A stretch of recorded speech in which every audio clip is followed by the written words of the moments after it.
Donc, dès maintenant, puisqu'on garde quand même les bonnes choses pour la nouvelle année, on t'entend, Jérôme, sur ta fameuse chronique Ticket to Teach, que si vous découvrez, nous vous recommandons, vous avez tous les épisodes que vous pouvez retrouver sur la médiathèque pédagogique, pour nous apprendre un petit peu ce que c'est que le modding. Merci Florine. Et donc effectivement, on va explorer aujourd'hui ce sujet complexe et que je trouve un brin polémique, qui est donc le modding. Donc si on définit un mod comme une modification apportée par une tierce personne à un jeu existant pour en enrichir ou en transformer les fonctionnalités, peut-on considérer qu'un enseignant qui détourne un jeu à des fins pédagogiques est lui aussi un modeur? Cette question soulève des enjeux, je trouve, qui sont passionnants. Celui de la créativité, du droit d'auteur, du respect des intentions des créateurs et plus largement notre rapport collectif aux œuvres et à leur transformation. Le modding, si on veut le définir, il désigne avant tout une pratique de modification. Dans l'univers des jeux vidéo, il s'agit de transformer un jeu, soit en ajoutant des fonctionnalités, soit en modifiant ses mécaniques, soit encore en altérant son univers narratif.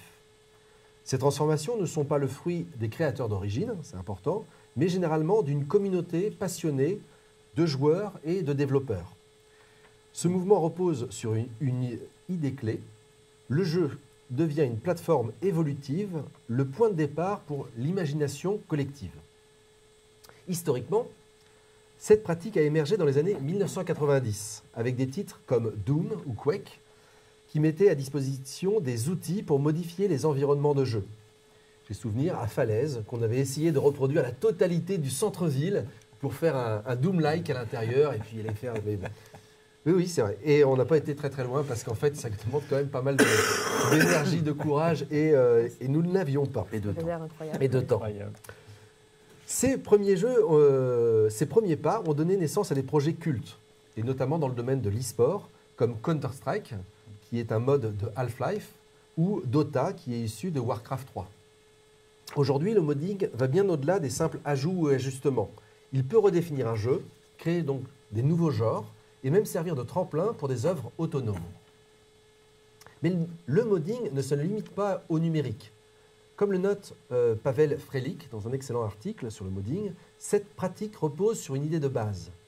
Le jeu n'est jamais un objet fini, mais un espace ouvert à la transformation. Ainsi, dans les jeux de rôle, les maîtres de jeu modifient constamment les règles ou inventent des scénarios uniques. De même, dans les jeux de plateau, des joueurs créent des adaptations de nouvelles factions dans Root, dans Dune, dans Twilight Imperium 4. Et ces adaptations, qu'elles soient numériques ou analogiques, ça partage la même dynamique de réinvention collective. Transformer une œuvre soulève inévitablement des questions philosophiques. Est-ce que modifier un jeu, c'est enrichir son potentiel ou trahir la vision de son créateur? Nelson Goodman, dans Les langages de l'art, propose une vision inclusive. Une œuvre, selon lui, est vivante tant qu'elle peut être interprétée, transformée et réinventée. Selon lui, les mods sont les prolongements créatifs. Ce sont des manières pour les joueurs de devenir co-auteurs de l'expérience ludique. À l'opposé, philosophiquement, on a d'autres auteurs comme Adorno et Horkheimer qui défendent, eux, une vision complètement opposée donc, et qui est plus stricte à l'intégrité des œuvres culturelles. Dans leur conception, toute modification risque de dénaturer l'intention initiale. Ces tensions ne sont pas seulement philosophiques, elles se retrouvent aussi dans des débats autour du droit d'auteur. En France, par exemple, la loi protège l'intégrité des œuvres, mais des exceptions existent pour les usages pédagogiques. Cela ouvre une zone grise. Jusqu'où peut-on aller dans l'adaptation sans trahir l'œuvre originale? Est-ce qu'on est encore en train de jouer à ce que l'auteur avait voulu nous proposer? Pour Pavel Frelik, toujours, ces tensions font partie intégrante de la pratique. Le modding, écrit-il, est une forme de micro-politique. Il interroge les normes dominantes tout en offrant un espace d'expérimentation pour des visions alternatives. Ceux qui ont mangé, ils regrettent. Non, on t'écoute religieusement, Jérôme. Non mais c'est vrai, voilà. Le modding interroge les normes dominantes tout en offrant un espace d'expérimentation pour des visions alternatives. C'est pour ça qu'il parle de micro-politique. En d'autres termes, modder un jeu, c'est à la fois respecter ses fondations et proposer une nouvelle lecture de ses possibilités. Le modding est rarement un acte isolé. On en reparlera, je pense, avec Arthur. Il repose sur des communautés dynamiques qui partagent idées, outils et créations. Ces collectifs incarnent une forme d'intelligence collective où chaque contribution enrichit l'expérience globale. Selon Lee et ses collègues, dans un article que vous pouvez retrouver, j'imagine, dans la bibliographie, les communautés de modeurs jouent un rôle clé dans la longévité des jeux en renouvelant constamment leur contenu. Un exemple frappant est celui des modes narratifs dans des jeux comme Skyrim, où les joueurs ajoutent des quêtes, des personnages, voire des histoires complètes. Ces créations fonctionnent souvent comme des fanfictions.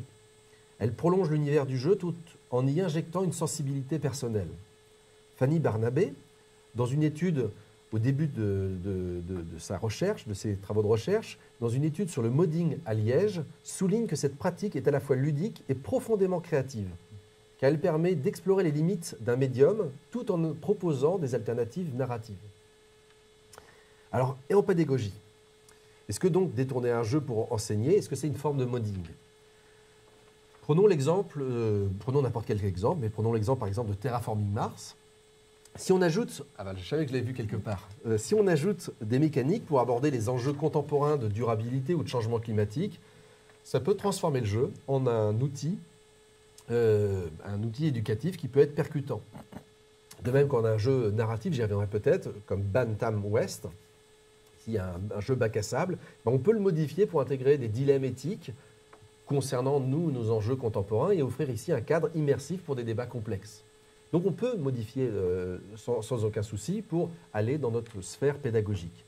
Mais cette pratique va au-delà de simples ajustements. Elle invite vraiment les apprenants et les apprenantes à participer activement à la création, à analyser les systèmes sous-jacents et à proposer leurs propres modifications. En modifiant un jeu, les étudiants ne se contentent pas alors de jouer, ils deviennent des concepteurs, des narrateurs et aussi des critiques. Ce processus qui reflète l'esprit des communautés de modeurs favorise ainsi l'apprentissage collaboratif tout en développant des compétences techniques et analytiques. J'ai envie de dire, c'est un peu le même principe qu'une communauté de chercheurs, finalement. On étudie un objet, on s'en saisit, et puis on va aller voir comment on peut apporter notre brique personnelle dans cet édifice. Le modding, pour conclure, qu'il soit numérique ou analogique, est une métaphore puissante pour l'éducation. Comme dans l'enseignement, il s'agit de transformer, d'adapter, de remettre en question, tout en respectant des fondations sur lesquelles on bâtit. Pour les communautés de joueurs, comme pour les enseignants, modder, c'est rêver à des alternatives, repousser des limites et co-construire des récits partagés. Alors, détourner un jeu pour enseigner du modding, peut-être que la réponse importe moins que la question elle-même, car au fond, enseigner et modder partagent une même ambition, rendre les choses plus vivantes, plus riches et plus ouvertes aux possibilités infinies de la créativité humaine. Si, Jérôme. Merci.